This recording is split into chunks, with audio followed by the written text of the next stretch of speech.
Okay, good afternoon, students. So welcome to session number 3. It's 4 o'clock, and in this session we are joined by 6 colleges. So Case Western, colleges and universities. Case Western, Denison, DePaul, Florida Institute of Technology, Stanford, and Virginia Tech. So the way this session will work is each of the colleges will have approximately 6 minutes to present information that is unique to their school. And as the colleges are presenting, if you guys, students, have questions pertaining to either a particular school or schools in general, feel free to use the Q&A box or button on your screen. It's like a chat room, and the reps will be able to see your questions, and they will try to answer them at some point during the presentations or toward the end. Students, remember that your cameras and microphones are off, so you will not be able to ask questions verbally, nor will we be able to see you during the chat. Also, remember that these recordings or sessions are being recorded, so you will have access to these later. And because you've registered for this via StriveScan, remember that the colleges now have your name, your email address, your contact information. So they may be reaching out to you if they have not already. And so we would encourage you to read your emails for possible contact follow-ups from these schools. All right, and with that said, we're going to go ahead and start, and I'm going to turn this over now to Case Western University. All right, Case Western.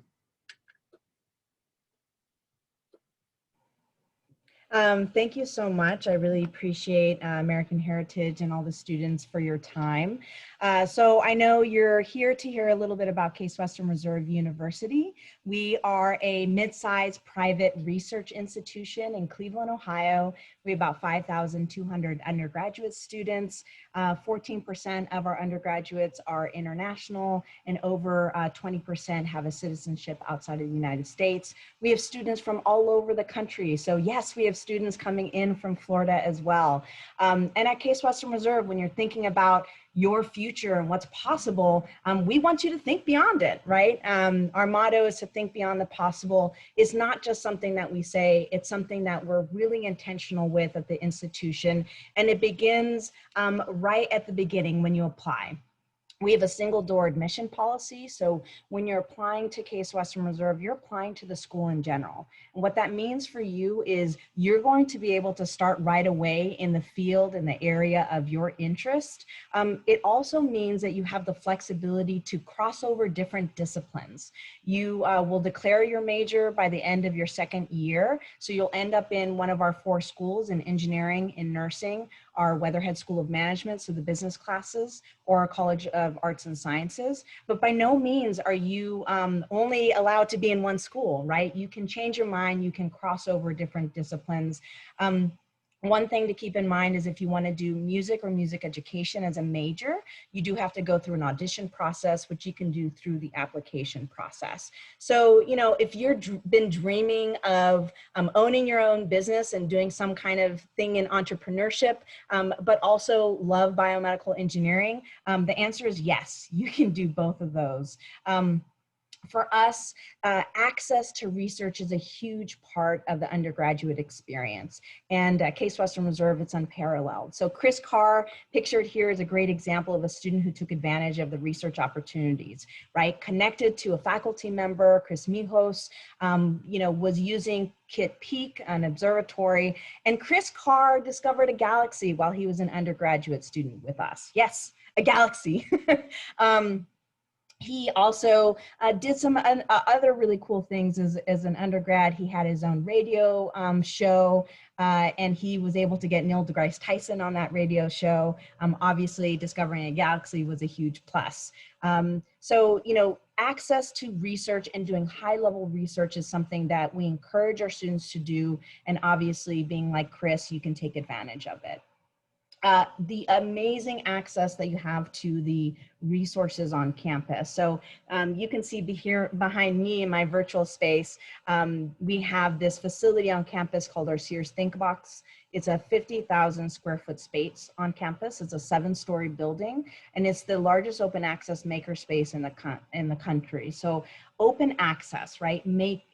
so if you have an idea of something you want to create, you can do it. Budar Kayani is a great example of this. He has collaborated with ThinkBox and a team from the Cleveland Clinic to design this machine called SUDS, and it can decontaminate an N95 mask in under a minute. Something that you realize important in this day and age. Cleveland is a huge part, right? Where we're located is a huge part of the student experience. We want you to go beyond the classroom. And that is certainly something that you can do at Case Western Reserve. So maybe you're interested in art history. You might take a class in the Museum of Art. You would walk down to the Botanical Garden. So really, if it's a question of, you want to expand yourself into these different hospitals that are within walking distance of campus, you have these amazing experiences to do so. We know that this all comes together to work for our students because we can track that. We actually do a survey to students to see how they've done after graduation, and what we can tell you is they've done really well. So if I leave you with three things, it's really an interdisciplinary approach to academics and education. We understand that education isn't siloed into one particular discipline, right? It's access to amazing levels of research with awesome opportunities for resources on campus. And it's getting out of that classroom, having the experiential learning that you're going to get in an environment that Cleveland can bring for students at Case Western Reserve. Just a couple things, you can take a picture or think about this later. One thing I like to touch on here is we do have the Pre-Professional Scholars Program, which is a way for you to apply directly to our medical school or a dental school at the same time that you're applying to Case Western Reserve undergrad. And lastly, please stay connected to us. We appreciate your time, and we're offering so much cool content for you to engage with us later. Thanks. Okay, great presentation, Case Western. Thank you so much. And the next college on the list is Denison. Okay, so Denison, you're up. Great, thank you so much. I'm gonna try to share my screen here. I just actually updated Zoom on my end, so So it actually is not going to let me share my screen, but that's actually okay because the last couple times that I've done this, I was not sharing my screen. So I'm just going to go ahead and speak directly to you, if that's okay. Then great. We'll roll with it. We'll let you go. Perfect. Thank you so much. All right. Well, thank you, everybody. And thank you again to American Heritage for your time. My name is Nick Radmer. I am one of the admission counselors at Denison University in Granville, Ohio. We're located about a half an hour to the east of Columbus, right in the middle of the state. And we're a fairly small school. We have about 2,300 students. So on the smaller side, but by no means tiny. And what I really want to talk about are the three big things that we think really distinguishes Denison among liberal arts colleges. And those three things are relationships, opportunities, and outcomes. But really quickly, before I dive into that, I did want to briefly touch a little bit more on our location. I mentioned we're in the village of Granville itself. Granville's a fairly small town. There's only about 5,000 people who live there. But I think the benefit of that is that you really do get to build some really deep relationships with the people in Granville itself. I should have mentioned at the beginning, I am an alum of Denison, so I did have the experience of being a Denison student. And the story that I tell people all the time is that one time I actually got stranded on campus over Thanksgiving break, and a family that I used to dog sit for found out about it and actually invited me down to their house for Thanksgiving dinner. So that's the kind of relationship you can expect to build with the people of Granville. But like I mentioned earlier, we do also have the city of Columbus, which is just a half an hour away. It's a city of about 2 million people. I think it's the second fastest growing city in the US right now, and it is very easily accessible. We do have shuttles that go out there every weekend, but you are allowed to have a car on campus all 4 years as well, if you'd prefer to go out and explore on your own. But to dive into what really makes us unique, the first thing, like I said, I want to mention are those relationships. And those relationships can manifest themselves with your professors, with coaches, with other classmates. I mentioned how they can manifest with the town itself and your wider communities. But what we really want to emphasize are the relationships that you form with your mentors here on Denison's campus. A mentor being someone who isn't going to hold your hand necessarily, but someone who's always going to have your back. someone who's going to make sure that you are handling the transition from high school to college with as much ease as you can, and then continue to support you throughout all 4 years of your Denison education. That can be a professor, it can be a staff member, it can be an upperclassman student, but the relationships that you build with those people, I think, are at the center of the Denison experience. But apart from that, I did also want to talk about the opportunities, and being a liberal arts school, hopefully the academic opportunities are really going to be at the center of that.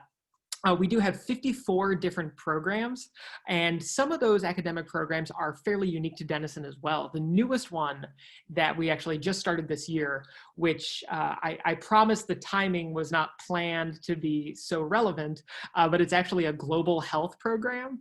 It's a program that combines the biology and the epidemiology of a global health program with a kind of more social science oriented sociological bent as well. So that's just one example of some of the unique programs we have. We also have ones in global commerce and data analytics, as well as narrative journalism, health, exercise, and sports studies, and 50 more other academic programs. You have lots of flexibility with the majors that you choose. You don't have to declare anything until the end of your sophomore year, and you can change your majors plenty of times throughout those first 2 years until you land on the thing you wanted. I started out history and education, and I graduated English and theater, so it can go in a bunch of different directions.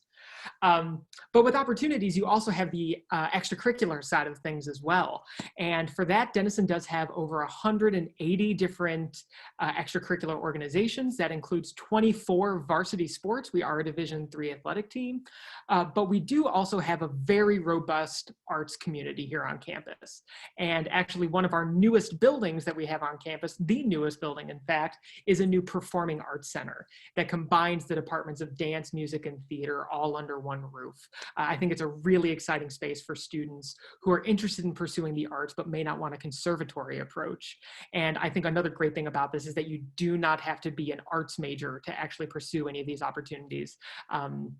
That applies not just for the arts, but for any of these different programs or other extracurriculars you may be interested in. You don't have to be a major to pursue them.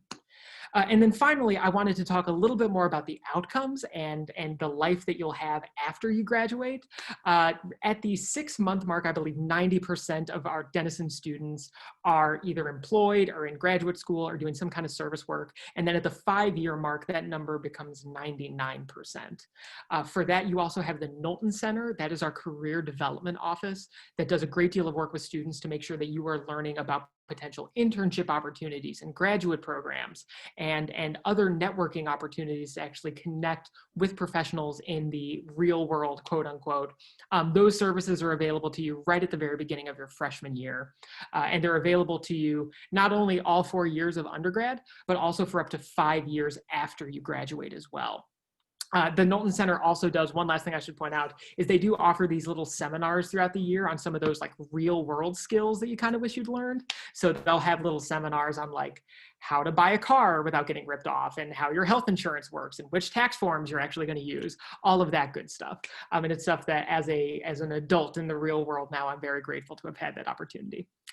So that's really what makes Denison unique. I really quickly just want to touch on some of our admission deadlines and practices. We are a test optional school, and we've been test optional for about 15 years now, so you do not have to submit an SAT or an ACT score to be considered for admission. We do have 2 different deadlines. One is early decision, which is on November 15th. That is a binding option. And then regular decision, which is on January 15th. That is a non-binding option. And there is an early decision 2 deadline on that day as well. There is no application fee. There is no supplemental materials that you have to complete. And then the one last thing that I would mention is that Denison is also a full need institution, meaning that when you submit the FAFSA and the CSS profile, which are 2 financial aid documents we need from you, if there is any gap between how much you can contribute per year to a Denison education and the total cost of attendance, Denison will match 100% of that through our financial aid program. But I'm running out of time. Thank you all so much. If you do have any questions at all, please don't hesitate to reach out to myself. I am the admission counselor for Florida, so I'd be happy to hear from you. And I hope to hear from more of you sometime soon. Thank you so much. Okay. Thank you so much, Denison. And nice job. Who needs PowerPoint, right? Well done. Not me. Okay. All right. So DePaul, you guys are next. Hi, everyone. My name is Gracie Covarrubias. I am the assigned admission counselor for the great state of Florida. So I'm your person until day one of college. Feel free to reach out to me. So excited to be here chatting about DePaul. I'm going to give you all some high level overview. So we were founded in 1898. Since our first year of operation, we've grown exponentially. We went from 70 students to our current enrollment right now, which is about 22,000 students, which means DePaul is a medium-sized university. However, we have a whole lot of intentionality in that classroom. We're actually the nation's largest university with a primary mission of teaching and service. With a student to faculty ratio of 15:1, that means your average class size is going to be about 30 students or less. And the further you get into your program, it gets even smaller and close-knit. Your faculty members are not just well-respected academics, they are mentors. They are people you can go to build relationships with, to ask about internship and job opportunities. And that's really the way that we love our classrooms to be. Now, when it comes to the different programs that we offer, we've got so many to choose from, but I want to talk a little bit about logistics on campus. So we're located smack dab in the city of Chicago, and we have two campuses. One on the north side of the city in the Lincoln Park neighborhood, and then one downtown in the Loop, which is our business district. So our students get the best of both worlds. You get the hustle and bustle of the city, those fun job and internship opportunities, but you still get the small school feel. And with both campuses, we have different colleges that are actually housed on different campuses. So many of our students will spend a lot of time commuting back and forth, adventuring downtown to the Loop to take classes. And it's super easy. You hop right on the train, and every student gets what's called a U-Pass, which is an unlimited train and bus pass. I like to think of it as your golden ticket to the city of Chicago, because not only do you do it to get to and from class, but you also use it to explore so many different neighborhoods all across the city of Chicago. My favorite thing about both campuses is that they do serve as dual campuses. So everything that's on one campus is also available on the other, whether it's an academic advisor, a financial aid advisor, a library, or of course, one of the most important things in college, a dining hall. You can find both on either one of our campuses. Now, when it comes to all of our academic programs, there's over 300 different programs to choose from. At its heart, DePaul is a liberal arts university, which means that you as a student get a lot of wiggle room. There's a lot of flexibility to decide what you want to pursue and how to make all those passions and interests turn into a full-time career path. As students, you actually don't have to declare your major until your sophomore year at DePaul, so year 2. And we have often many students who are undecided, and that's totally okay. It's also okay to change your mind. When I was a student at DePaul, I changed my major 5 times. So I'm a living testament to how awesome our academic advisors are. I do want to highlight a couple of our nationally ranked programs. So we have a stellar accounting and finance program. We actually work strategically with the Big 4 accounting firms that all have offices here in the city of Chicago. And it's so amazing that many of our sophomores at the end of that sophomore summer are signing offer letters for when they graduate. Beyond that, students in our College of Communication have access to the 3rd largest media market in the country, and we're home to a nationally ranked public relations and advertising program and an incredible journalism program that works with all of the top journalists here in the city of Chicago. Within our College of Computing and Digital Media, you can find our School for Cinematic Arts, which is home to a nationally ranked film and television program. All of our students in this program have access to CineSpace, which is the 2nd largest production lot in the country, and it's second only to Hollywood, so it's a pretty big deal, and it really does help our students understand the film and television world literally as early as day 1 of college. Additionally, our theater school and our School of Music are some of the oldest conservatories in the Midwest. They are both nationally ranked and have very small enrollments. Our theater school has a total enrollment of about 400 students, and our School of Music has a total enrollment of about 200 students. So again, you see that intentionality across the board, lots of space to figure out what type of artist you want to become. Now, being in the city of Chicago, there are so many opportunities for our students, so much so that all of our students are actually required to have an internship by the time they graduate. At DePaul, experiential learning is a very big deal. We want you to have those hands-on experiences, and we want you to have fun while you're doing that. And what better place to have fun than the city of Chicago? It simply cannot be beat. It is the crown jewel of the Midwest, and there's so much to do, whether it's exploring museums that you get free admission to as a DePaul student, or enjoying a nice stroll along the lakefront. There is never a dull moment on campus. We have over 350 different student organizations that our students love to be part of. I often get asked, what's the type of student that thrives at DePaul? The answer is pretty simple. It's the compassionate collaborator. Our students are always looking for fun projects, community service opportunities, and different ways to connect with one another to make a social impact to help the greater good here in the city of Chicago. Now, I want to talk briefly about our application process. We are Common App exclusive, so all you have to do is send the Common App our way, no fee with our application, and we are a test optional university. We've been test optional for quite some time. We're really, really confident in this, and we understand that test scores are not always going to be the most accurate indicator of how awesome of a student you are. And with the current pandemic that's happening, it's also getting tougher to be able to sit for the SAT or ACT. So if that sounds like you and you don't really feel like that test score represents who you are, please, please, please feel free to apply test optional. I got a couple of deadlines up here on the screen. We are an early action school, so it's not like early decision where that's binding. All you have to do is send us your application by November 15th. You'll hear back by January 15th, and our regular notification deadline is February 1st. You apply by then, you'll hear back March 15th. Thank you all so much for your time, and I look forward to hopefully seeing some of those wonderful applications in our inbox. Have a great day. All right, thank you so much, DePaul. Nice presentation. And I think next on the list is Florida Institute of Technology. Okay. Let's see, are you guys? All right, there we go. Did you see my presentation? Yes, we're good, we see. Okay, good. Hi, my name is Jessie. I work with students for South Florida. We actually here in Florida. We are located in Melbourne, Florida, 3 hours away from you guys. We are also located 45 minutes away from NASA because we were created by a group of scientists and engineers from NASA.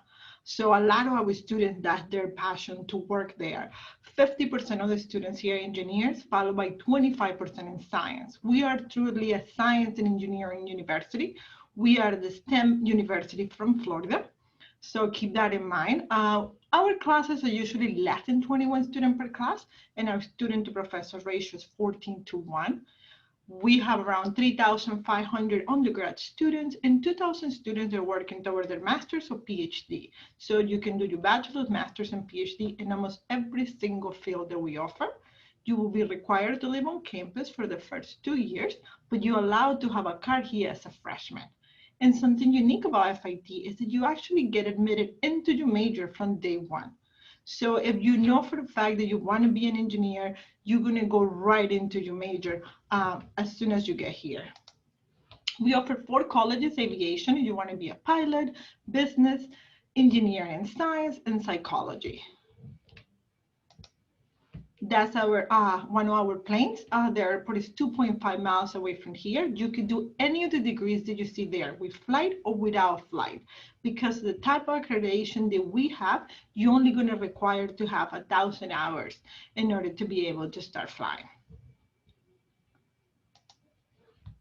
Business is the fastest growing college here at FIT. Is research-based, even though it's business. We partner all our business students with engineer students from day one for them to understand the value in each other. You can do any of the degrees that you see there as a minor, but also as your major. Engineering, like I mentioned, 50% of our students are engineers. Aerospace engineering to this day is the most popular field of studies at FIT, followed by mechanical engineering. Something new that we added is biomedical engineering. We have a lot of students that are thinking to go into medical school, and instead of doing a pre-med track, now they're doing biomedical engineering with a track in pre-med to prepare them to take the MCAT and to go to medical school. Something unique that we offer is ocean engineering. It's part of our engineering department, oceanography. So those are more of the singular majors. Science, 25% of the students here are part of the science college. The most popular class here at FIT is Calculus 1 and Calculus 2. 75% of our students have to take Calculus 1 and 2. We also have a School of Psychology. We have the largest research center for autism in the state of Florida. That's at FIT. We're the only university that offers forensic psychology as an undergrad degree in the state of Florida. And we're also going to have clinical psychology, industrial psychology, and applied behavior analysis. If you're interested in music, we don't have a major, but we do have a minor in music. And it's a place where you can learn how to play an instrument. You can be part of an ensemble. It's a lot we could do with music because you use the same side of your brain for music than math. So a lot of our students are musically inclined. We also offer a fast track, so you can get your bachelor's and master's in 5 years instead of 6. The best part about that program is that you're going to be exempt from taking the GRE. The GRE is the standardized test you have to take to go to grad school. So if you know you're not a good standardized test taker, a program like that really going to make the difference. ProTrack is really another name or another word for internships. A lot of our students, again, their dream is to work at NASA. You can do a regular internship, but you can do the ProTrack, meaning corporate education. You get to go to work full-time for a company related to your areas of studies and still graduate in 4 years. The Space Coast, where we are located, is the 12th largest STEM workforce in the country, and that's because SpaceX, Harris, NASA, GE, they're all located nearby. You have to present a senior design project in order to graduate from FIT. We're a research university. You have to be part of some type of research. What you see there is some of the underwater tracking devices that we do. We also located 4.5 miles away from the beach and 2.5 miles away from the Indian River Lagoon. We are Division II NCAA. So we have 18 varsity sports. We also have over 100 clubs and organizations that you can be part of it. And we also have Greek life. Admissions, that is the end of it. We are a free application, part of the Common App. We have rolling admissions, so we do not have a deadline for applications. Or we require a test course, transcripts, and 1 letter of recommendation. And if you decide to apply, like I said, you can use the Common App or you can use our application. Thank you very much. Okay, thank you, Florida International. Florida Institute of Technology. All right, I'm getting my letters, too many letters today. My apologies. And okay, so next up we have Stanford from the West Coast. Hi, good afternoon. How are y'all doing? Looks like I can start sharing this. Let's see. I'll go back one. So my name is James Marquez. Let me see, y'all can. And I work at Stanford University. I use he, him pronouns. I'm so excited to be able to speak with you for a little bit. I work in undergraduate admissions. I am the territory manager for the state of Florida. So I get to read all of the lovely applications that come from South Florida, North Florida.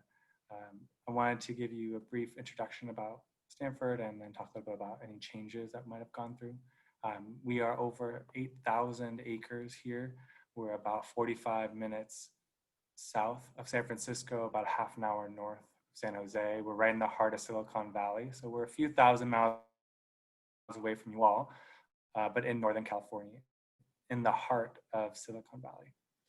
We are on Wekma Ohlone tribe land. It's unceded land, and it is a great responsibility for us to continuously acknowledge and work consistently with the tribe to make sure that we are honoring the peoples who have come before us. Right? See, so Stanford is a highly residential campus. So nearly, as you can see, nearly everyone lives on campus for all 4 years, and the housing is guaranteed for all 4 years. We do have a multitude of housing options that can range from ethnic themed dorms. It can range to student learning environments where you're taking classes with students who are also you're living with, right? It can also be an apartment style living or co-op living. You might be able to have faculty or writing assistants, cooking classrooms that will come in and speak with you in your residences. So right now it has been a shift to have some of that education be happening outside of our own resident houses. As you can, when you are on campus, you'll be able to learn just as much from your peers as you will from your professors. All right, so I want to point out too, so that'd be we are on a quarter system. So you have 10 weeks of classes and then 1 week of finals. You can be able to declare your major at the end of your sophomore year. Outside of classes, you'll be engaged in multiple student organizations. They're student-ran organizations. We are really proud to represent diversity broadly, meaning we have students from all 50 states, over 70 countries. 12% of our student body is international students, and about 1 in 5 students are going to be the first in their family to graduate from college. Right? And we celebrate our 7 community centers as well, which are really homes. They each have their own individual mission. about where you'd be able to find academic support, engage in cultural programming, any sort of mentorship. It's unique to a couple universities in the nation to be able to have physical building locations and staff centers to be able to explore this part of your identity. We do have an event on the 22nd next week to talk about specifically our first generation and or low income office and the resources that have been going on and provided for our students for over 10 years. And so if you're more interested in that, you can go to sign up about it. I did want to talk about just a few changes. We switched from our financial aid, we are need blind, which means I don't know about your need when I'm reading your application. And then we are needs-based, just like I believe Dennison mentioned that they were needs-based. And so we shifted our benchmark from 125,000 to 150,000. So now if your family makes less than $150,000 a year and you have typical assets, then tuition would be covered. All right. We did, in light of COVID-19, we have suspended the student contribution portion and just supplanted that with grants, understanding we want to make sure the priority is students learning and being engaged. Two, you can check out our IDEAL initiatives and looking to diversify and engage in more anti-racist rhetoric on campus, one of which has been to be hiring 10 permanent faculty hires in study and history of social justice in the United States. And another change that has been going on is we will review applications with or without any standardized test score. So it is up to you as a student to self-advocate and decide whether you think this score represents a strength that you have. If you also play an instrument and you like to submit an arts portfolio, that could be in the practice of art, it could be in music, could be in theater or dancing. To check out, we do have earlier deadlines, so please check out a way to submit your arts portfolio if you'd like to highlight that strength. Again, my name is James Marquez, and it was lovely being able to speak with you today. Okay, thank you so much, Stanford. And last but certainly not least, we have Virginia Tech. All right, Virginia Tech. Thank you so much. Hello, everybody. My name is Samantha Hanna. I am one of the assistant directors for the Office of Undergraduate Admissions at Virginia Tech, and I am your admissions representative. So I cover all of Florida, and fun fact, I'm actually born and raised in Plantation, Florida. So right around the corner from you guys. But now I do live up here in beautiful Blacksburg, Virginia, which is where you will find Virginia Tech. So like I said, we are located in Blacksburg. It's up in the Appalachian Mountains. I like to consider the town of Blacksburg a true college town experience. It's also like a research bubble. The school is very high tech, and basically we are the top research institution in the state of Virginia. So a lot of your experiences are going to be those hands-on, whether it's research on your own, with professors, through internships, co-ops, or even study abroad opportunities, which we offer on all 7 continents, including Antarctica, if you have a wish to go there. So yes, no matter what you want to do, we really want you to be able to test drive your major in the field. So overall, I'm going to give you guys a quick little snapshot of our 2020 class. So our students are high achieving, they're from all over the world, and they have the choice of over 110 different majors that you'll find at Virginia Tech, and major matters. So when you are applying to us, you're going to be selecting one major and one major alone. When accepted to Virginia Tech, you are accepted into that major. So it is important to be aware of all the majors we offer to find the right one for you. If you want to diversify your education, maybe you want a double major or minor, you absolutely can do that across colleges once you are here, but it is important to recognize that some of our majors are restricted. So those are the majors you want to start in order to pursue them, such as general engineering and architecture, which are top tier at Virginia Tech. If you are undecided, that's absolutely fine. We have undecided majors in all of our undergraduate colleges, as well as university studies, which is our overarching undecided major. However, just a best bit of advice, I recommend applying into one of the colleges undecided, just because university studies has limited seats, and as a result, it can get quite competitive. But overall, we are a large institution with lots of opportunities for you guys to take a hold of. So how we review students, we are all about the holistic review process, and we accept both the coalition and the common application. So it's up to you guys to decide which one's right for you. And when we're looking at you, just like the holistic review implies, we're looking to see who you are inside and outside the classroom. When it comes to inside the classroom, we actually don't look at GPA. It's different from school to school, county to county, state to state. So I can't give you a specific GPA. It changes every single year by major. So instead, very similar to to the Florida schools where they have the SSAR, we require the SRAR. They're basically the same thing. So you guys will be the ones telling us all the courses you've taken, all the grades you've received. What we will do is we're going to be looking at your academic rigor in comparison to what your high school had to offer, as well as depending on what major you are applying into. So play up to your strengths. Also, we will be looking at your academic performance, and typically we like to see A's and B's across the board. For our 2020-21 applicants, we are test optional, like many of my colleagues have said today. That means if you guys are able to take the exams and you like your score and you think it'll help you, feel free to submit it. Otherwise, feel free to omit it. It's absolutely okay if you omit your score. You will not be penalized for admissions or for financial aid and scholarship opportunities. Also, we do not take letters of recommendation nor resumes, nor do we take portfolios or interviews. So it's all about how you present yourself on the application. So with that comes the personal side of things. So we recognize that students come with many different identities and experiences, and we want to hear all about them. So this is where you really get to brag about yourselves. One thing I want you guys to take away is that we do not look at the Coalition or the Common App essay whatsoever.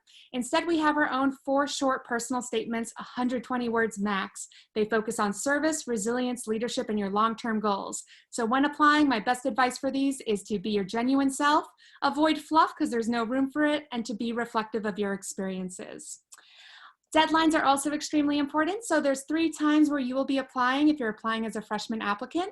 Early decision, which is our binding option. Early action, which is our priority non-binding option, which I strongly recommend looking into. And then regular decision, which is based on space availability. So if there's one thing you take away from this presentation, do not apply regular decision if possible, because if there's no more availability left in your major, then you will get waitlisted or denied. So please avoid that at all costs. Apply either early decision or early action. We are also a transfer-friendly school, so heaven forbid if COVID is still up and around and you decide to stay close to home for a year, you can contact us and we'll work with you through the transfer process. We do offer both merit and need-based scholarships and financial aid opportunities. You will need to fill out a separate general scholarship application as well as a FAFSA no later than January 22nd. So last but not least, what I want to talk to you guys about is what is the Hokie Nation like? So we here at Virginia Tech, we call ourselves the Hokies, and we take care of one another. We have a motto here, Ut Prosum, which means that I may serve. It goes back to our military history, which we are still one of 6 senior military institutes in the US. So if that's something that interests you, you can join the Corps Cadets. Otherwise, you can be a civilian student and pursue service in any way that you find fit. We are top ranked when it comes to students who love their universities. We're currently in the top 10 for schools like that. And that's because you'll find a home here. No matter what your interest is, there's probably a club here at Virginia Tech for it. There's over 900 clubs for you to choose and join. So it's really up to you to find those places and where you will find your home, but we give you those opportunities. We're also top ranked in dining in the nation. Last year we were #1, so you guys will not go hungry. The food here is splendid and wonderful and affordable. So it's definitely something, whether you're visiting campus in the future when it's safe to do so, or coming here as a student, you will totally love the food. And last but not least, we are also a very athletic school with some strong amounts of school spirit. So we are in Division I. We are a Division I school in the ACC, along with schools like Clemson, University of Miami, University of Virginia, Duke, so on and so forth. So if you are interested in athletics, you can absolutely pursue them, though for Division I, you would be recruited into those teams. But even if you're not a Division I athlete, it's really awesome to come to our games just to experience the school spirit, because you will literally feel it. We cause earthquakes in our stadiums. We've done it on multiple occasions, and we plan on continuing to do so in the future. So if that's an experience you'd like to have, definitely come check out Virginia Tech. So that's it for today's presentation. We do offer virtual visits, so please feel free to go to vt.edu/visit to sign up for one of those, as well as feel free to contact me at any point in time. My email's on the screen. Thank you guys so much. Okay, thank you so much, Samantha. And before we get to student questions, I just have a quick question. What is a Hokie? Is it the mascot? Is it the people? What is the derivation of it?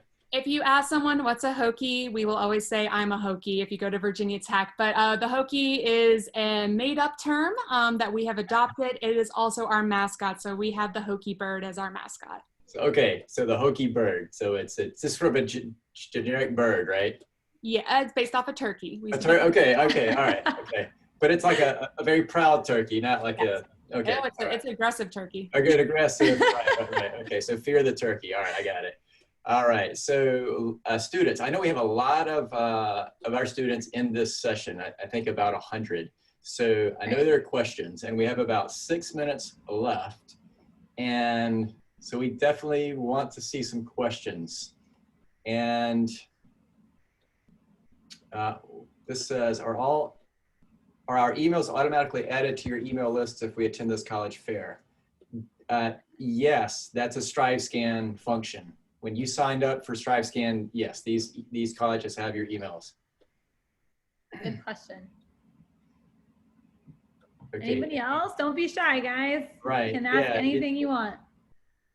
Someone has to go first. Oh, got a couple now. Can I try the Virginia Tech food? So right now we are not having students on campus, unfortunately, due to COVID for the safety of everyone, but hopefully in the future, when you are either here as a student or come to visit when it's safe to do so, yes, we would love if you try the food. It's awesome. Question about getting around the Stanford campus. Yeah, well, you can come to our green space. Students will bike, skateboard, or go along one of those automatic skateboard Hummer kind of hovercraft kind of things. I've seen all those happen. We're a really outdoors campus, so folks will be out and about this all the time. Awesome. All right, great answer. Okay, let's see. With Stanford, do undergraduate students get an opportunity to do research? Yes, so there are more undergraduate research opportunities than there are students. We put over $6 million annually into undergraduate research. So not only would you be able to assign and get onto undergraduate research immediately, you could follow it through with an internship over the summer. You could also be paid for it. You could also have a quarter off where you could participate in undergraduate research in a department that you choose or a department that you are majoring in or not. It depends on what is interested to you. Okay. Somebody asked about campus life. We are back to school here face-to-face. You can also actually schedule a visit online and you can come visit the campus right now. And we are going to be opening some Saturday visits. The students are actually going to be able to come on a Saturday and visit the campus. So yes, we are back to face-to-face school. Okay, great. And I know we have a Great. question about SAT for the class of 2022. Do any of the colleges on the panel know anything that far in advance? I will say that we will update you when the time comes. We're hoping that it sticks around as an optional thing, but we can't be assured of that just yet. For us, we've been test optional for quite some time now, and we hope to stick with this policy for the long run. We're excited to see more people continue being test optional. Okay. As of today, we're still requiring tests. We're going to be looking at case by case if we need to exempt students from presenting the test scores to us. But due to the fact that we are a true science and engineering school, we are still requiring those tests. We are in a similar position to DePaul, where we are test optional, and we're hoping to do that for the long run. I don't see that changing anytime soon. Right now, we're test optional. And then the idea is that the following cycle, we will go back to requiring testing. Okay, good answers. And then we have, Just real quick, we've committed to test optional for 2021, 2022, and 2023. okay, fantastic. So sophomores as well. Okay, thank you so much. And we have sort of an unusual question about pilot's license, and I can answer that. So yes, you can get your pilot's license no matter what you major in. You can major in English or theater or engineering, and as long as you can avoid wrecking the plane, you can get your pilot's license. Okay, and I think we At FIT, you can also do it as a minor. So if you want to do aerospace engineering, which is the case with a lot of our students, you can get as a minor your license to be a private pilot or depending, even a commercial pilot. So it's really up to you guys. Right. Awesome. Great questions. Okay, let's see if we have any more. Any more questions, students? We have about 2 more minutes remaining. We're good? Okay. All right. Well, with that said, I want to thank all of our colleges, panelists for being here, for taking time out of your day to provide our students with good information on your colleges. And students, I want to thank you guys as well. So again, thank you so much. Colleges, we look forward to sending you lots of applications this year. Thank you, Take care. everybody. All right. Yeah. Oh, And now there's a bunch of questions. yeah, I meant to take a picture. Okay, it's too late now. Yanjun, I will quickly just say, if for Virginia Tech you score high on the math section and are applying for a major like general engineering, then go ahead and submit it. But otherwise, don't stress about it. Good Yeah, question. that's a tough question. I think it's really worth asking it for every institution, because I do think that with the test optional approach, different institutions are going to deal with that question a little bit differently. We always say, trust your counselors, talk to your counselors, and if you feel confident with your test and feel that it's a good representation of what you've been able to do, given the current circumstances as well, then by all means provide it. But test optional for many institutions truly means test optional. And so it's important to just ask each institution and rely on your counselors for some guidance on that. I agree with that. And real quick for our facilitator, Eric, what's your last name, if I can catch it so I can Yeah, turn on to Juan? it's McLeod. I'll spell it for you. It's MC capital Leod. Thank you so much, and I look forward to working with you in the future. Have a good day. Absolutely. All right. Thanks so much. All right. Take care.